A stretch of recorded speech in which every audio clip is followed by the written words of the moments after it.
sisi makadii tiripo zvedu makadiwo. tiripo. Mungandiudza kuti munoitwa ani, munobva kupi uye mune makore mangani?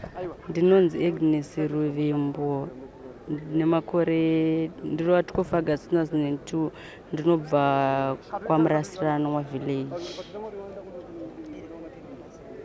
wadi 17 pawadi andinatsoziva. Alright, sisi taona matitsvaga zvichienderana nedambudziko ramunaro. Munganditsanangurira here kuti dambudziko iri nderechii? Dambudziko randinaro nderekuti ndikutsvagawo baba vangu handivazive. Vakandisiya ndichiri mudiki, handitombovaziva kana fesi yavo kuti ndirangarire vanogara kupi, ndikutovatsvagawo handivazive. Alright, makasiwa muri mudiki zvakaita sei kana muchiri kuranga? Nditomboziva ndakasiwa ndiri mudiki zvakaita sei, ndakangokurawo ndine vanhu vandaigara navo, bva vazotondiudza kuti ava havasi baba wako, ava vaunawo, ava havasiwo. Saka nditombovaziva kana fesi yavo handitombovaziva.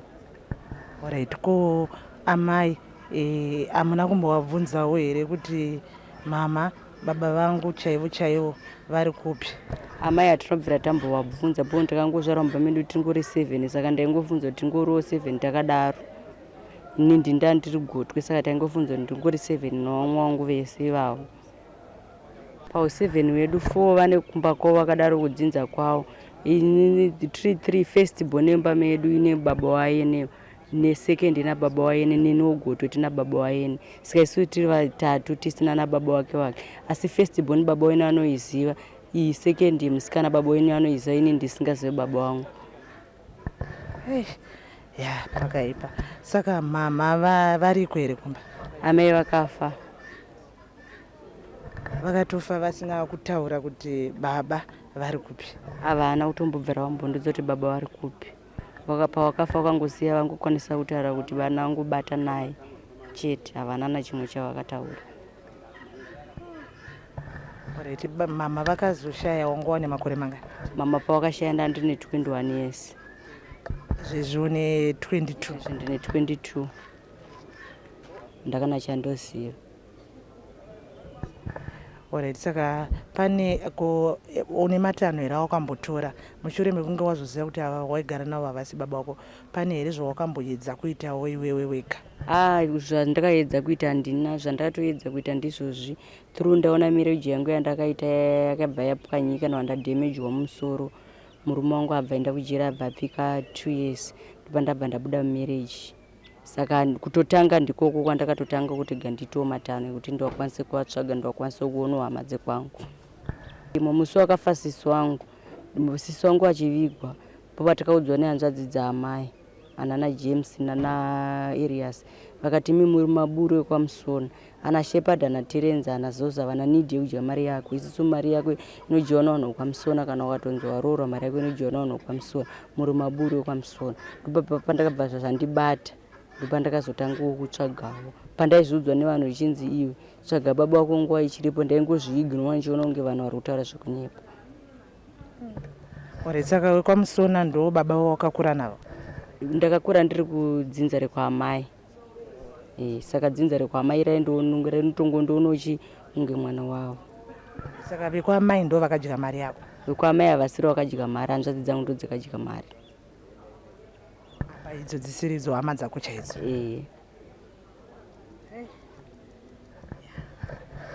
Tine urombo. Saka yababa yacho hautoziva kuti yainzani? Toiziva, ndakatoudzwa mai manje kuti hanzi vainzi Mupande Ulemu. Vanzi Mupande Ulemu. Mupande Ulemu, imwe yacho handaikangana, vanzi Mupande Ulemu chiko.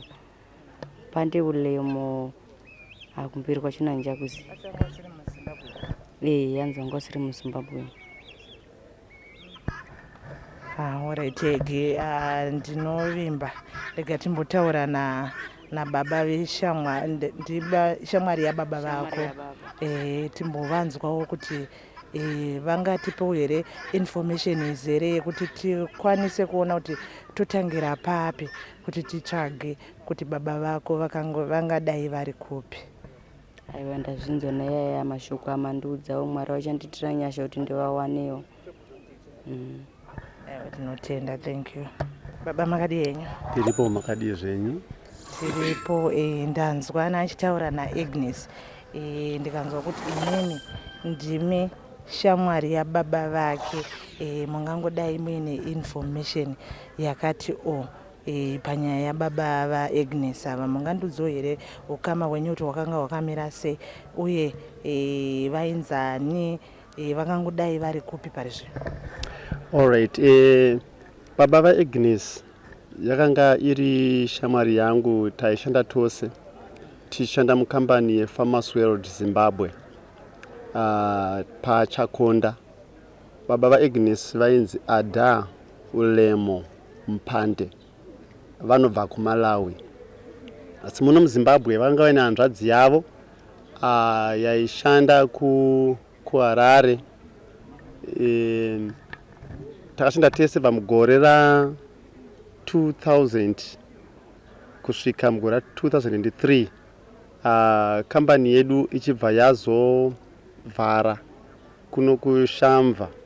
Takazoparadzana iye akudzokera kuHarare. Kubva ipapo hadina kuzowana any information kama contacts ake, asi kumusha kwake kuMalawi. Zita rekuti Agnes izita raakapa mwana wake achitiranga izita ramai vake vari kuMalawi. Hanzvadzi yake achienda kuHarare kumain post office kuHarare, asi zita rake handicharirangarira kuti ainzani, asi ndiwe kwaMpande Ulemo kuri kuMalawi. Ndio maziviro andinoita murume iyeyu. Regai nditi kuwanana kwavo vakafambidzana namai vake ainzi Sarudzai Musona, aigara mubhuku rekwaMurasiranwa kuShamva kwaChief Bushu, anova vakashayikawo pari zvino. Saka mwana uyu haana mumwe munhu waanoziva kurudziro kwake kana kuti aone any information bedzi iripo ndiyoyi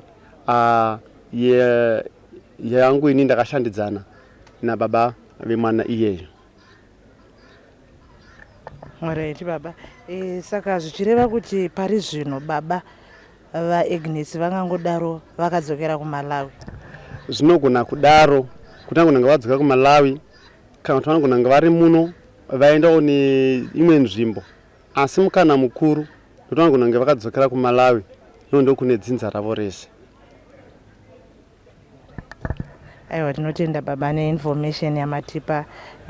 Tidaira kuti information iyoyi inogona kuti leader kuti tikwanise kuziva kuti baba vaAgnes vangangodai vari kupi pari zvino. Maita basa tatenda.